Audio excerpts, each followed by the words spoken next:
Shit.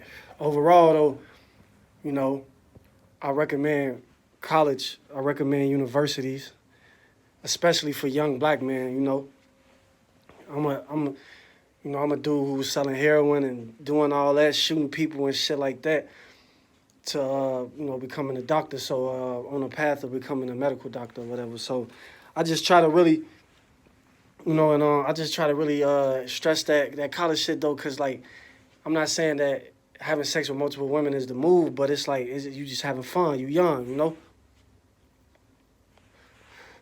I was using protection most of the time. I mean, I had a daughter down there, but I was using protection most of the time. But I recommend it. I had a great experience my first 4 years of college. Because I was on the 6 year plan or some shit like that. So I recommend, I recommend it. I know how it is with education. They make you pay all that money, and then you can't get a job, or it's hard to get a job in your field when you leave. You gotta have experience and all that bullshit. But no, fuck that. Choose the right major and do that motherfucker. Have fun while you down there. But I really yeah. So all them experiences and shit, man. I was just ready to take it somewhere else, and so that's when I planned on. I went down to.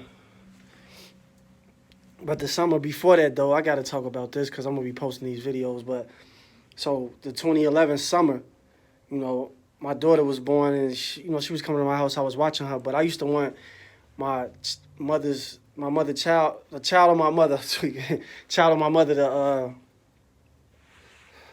to ride around with me, talk to some of the kids that was out. So I would get out on them, tell them I was writing a book, and tell them my story and how I was incarcerated for 3 years.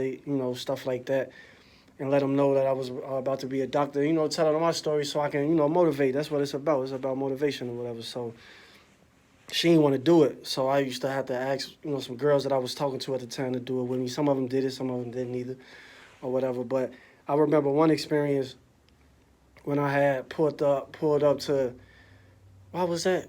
I think I was on Wilcox. Yeah, I was on Wilcox and Pulaski. That ain't our territory. We don't like that. We ain't with Wilcox and Pulaski. What's that? Solon, whatever. But we ain't with that. So, but at this time, I was in this. I used to ride around in my suit, getting it in. So I wasn't really tripping. I wasn't really worried about nobody. Because God had me covered. So basically, I pulled up on Wilcox. I already knew the kids. The kids gonna look at my car, whatever. It was brand new, all white thing. So they run up to me. So I talked to him, and one of them is named Greg. Me and Greg, he was inspired by me, so he would ride around with me, come on Congress with me. I talked to him. I was like his mentor. His mom, she was in the streets or whatever. She was on drugs, so I used to ride around with him and just hang with him. So now Greg, he like 25 now. He married. He has a college degree and he has 2 kids. And I'm not saying like he tell me though I inspired him, but I'm just glad and I'm thankful that he was able to get out of his situation. So he doing real good. I just seen him I think I seen Greg like 2 weeks ago or something like that, 2 to 3 weeks ago, and we went to go hoop. I ain't hooped that time, but I watched him hoop because he was always big into basketball or whatever. So yeah, shout out to Greg too, man. If you see this, man, what up? But yeah, so that was basically like my thing with college. Like I had fun. I had so many stories. I mean, I'm not gonna stop telling them, I guess, but I want to get to DC because my goal is to do videos of my whole decade and up until the first or whatever. So that's my goal. And yeah, so I was riding around the city, and then I ended up publishing my first book in 2011. 2011, right? And then when August came, I jumped on the road, and it was funny because everybody knew I was leaving, so they was like Facebooking me and tweeting me like, "Man, good luck down there," this, that, and giving me their blessings and stuff. So I was just like, I was excited, and I took that trip, by myself. I forgot how many hours it is. That trip so many times. I gotta look again, but yeah, did that.